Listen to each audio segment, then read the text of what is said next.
May the strength of God pilot us. May the power of God preserve us. May the wisdom of God instruct us. May the hand of God protect us. May the way of God direct us. May the shield of God defend us. May the host of God guard us against the snares of the evil ones. Against temptations of the world, may Christ be with us. May Christ be before us. May Christ be in us. Christ be over all. May thy salvation, Lord, always be ours, this day, O Lord, and evermore. Amen. Hi, everyone. Thanks for joining me today. I'm Pastor Bert, and this is my jam. Please feel free to click those like, bell, and subscribe buttons if you want to keep getting my videos in your feed. Otherwise, YouTube will just show you videos of how to get rich selling toothpicks as power pole seeds. Okay, let's get into this.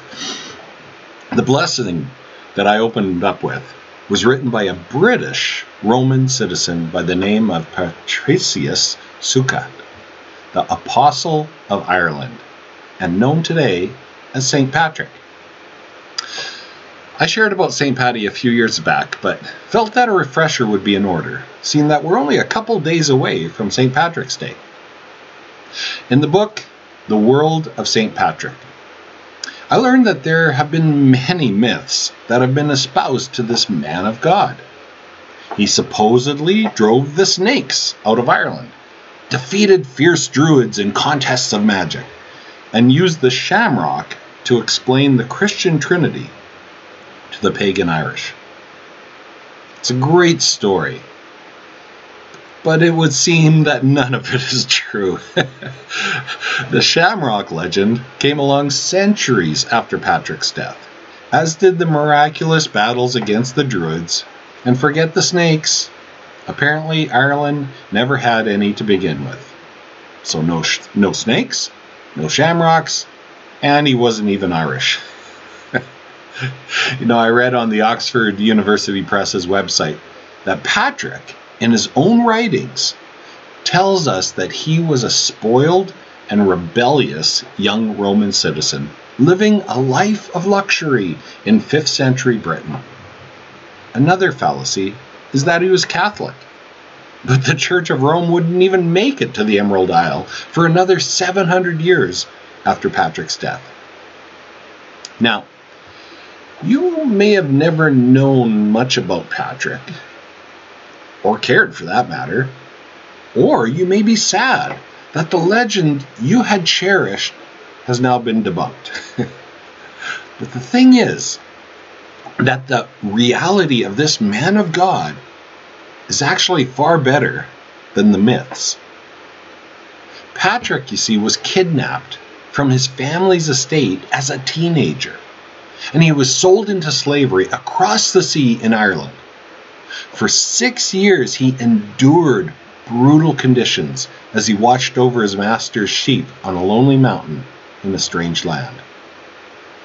It says he went to Ireland an atheist, but there he heard what he believed was the voice of God. One day he escaped and risked his life to make a perilous journey across Ireland, finding passage back to Britain on a ship of reluctant pirates. His family, of course, welcomed him back, their long-lost son, and assumed that he would again take up his life of privilege. But Patrick had heard a different call. So he returned to Ireland to bring a new way of life to a people who had once enslaved him. He constantly faced opposition and threats of violence, but through all the difficulties, Patrick maintained his faith and persevered in his Irish mission. You see, what made Patrick successful was his dogged determination and the courage to face whatever dangers lay ahead, as well as the compassion and forgiveness to work among a people who had brought nothing but pain to his life. None of this came naturally to him, however. He was a man of great insecurities. who constantly wondered if he was really cut out for the task he'd been given. So Patrick was not your typical storybook saint, meek and mild, who wandered Ireland with a carefree smile. He was very much a human being who constantly made mistakes and frequently failed to live up to his own Christian ideals. But he was honest enough to recognize his shortcomings and never allow defeat to rule his life. You know, there's one thing that none of the history books seem to mention, at least the ones I looked at, is why the legacy of this man has persevered through the centuries. We already know that Patrick was a man of faith who trusted in his God to protect and provide. And we can read about his courage and determination, which was coupled with a profound sense of humility. But what I see is that the true legacy of Patrick is that he lived a life of blessing others. There are scores of beautiful Irish blessings that may not have all originated with Patrick, but I think may have become a part of the Irish culture because of Patrick's influence. See, blessing involves looking for the good in people and God in their lives. It's speaking what can be. It's encouraging and esteeming the image of God within each person.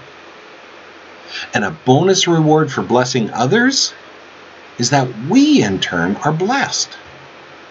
King Solomon of Israel is known as the wisest person in antiquity. Listen to what he had to say about blessing others. He said, "Those who live to bless others will have blessings heaped upon them. And the one who pours out his life to pour out blessings will be saturated with favor." Today's culture of selfishness would tell you that this is just foolishness. The only way to get ahead is to look out for number one and forget everyone else. But God's way is for us to love and care for one another. And when we do that, God pours out his blessings upon us. Listen to Jesus' words. He said, "Giving brings a far greater blessing than receiving." Another place he said, "Give and it'll be given to you. You will have more than enough. It can be pushed down and shaken together and it'll still run over as it's given to you. The way you give to others is the way you will receive in return."